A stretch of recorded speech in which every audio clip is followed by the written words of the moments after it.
Hello, welcome to my YouTube channel. ఈరోజు మనం చెప్పుకోబోయే కథ తెలివి. ఓ గ్రామంలో ఒక జమీందారు ఉండేవాడు. అతడి పేరు రామరాజు, అతడి భార్య పేరు రాజమ్మ. రామరాజుకు పెద్ద ఇల్లుంది. ఆ ఇంటి చుట్టూ మొక్కలతోనూ చెట్లతోనూ ఎంతో అందంగా ఉండేది. అతడింట్లో చాలామంది కూలీలు పనిచేస్తుండేవారు.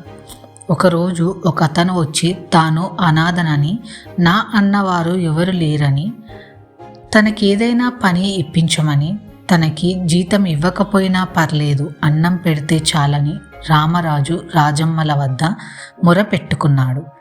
వారిద్దరూ దయతలిచి పనిలో పెట్టుకున్నారు. అతడు రామరాజు వద్ద తన పేరు చెట్టు అని, రాజమ్మ వద్ద నీరు అని చెప్పాడు.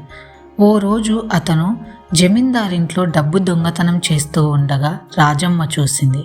ఆమె పరుగున వెళ్ళి భయంగా తన భర్తతో, ఏమండి, నీరు డబ్బు దొంగలిస్తున్నాడండి అని చెప్పింది. అప్పుడు రామరాజు, నీకేమైనా పిచ్చా? నీరు డబ్బు దొంగలించడమేంటి? నీరుకి చేతులున్నాయా, కాళ్ళున్నాయా? నీకంత పిచ్చి కాకపోతే అని బయటకు నడిచాడు.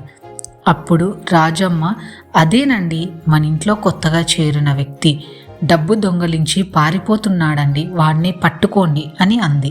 అప్పుడు రామరాజు తెల్లబోయి, ఒరే రంగా, భీముడు అని కూలీలను పిలుస్తూ ఆ చెట్టును పట్టుకోండి అని గట్టిగా అరిచాడు. అప్పుడు కూలీలు అక్కడున్న పెద్ద చెట్టును గట్టిగా పట్టుకున్నారు.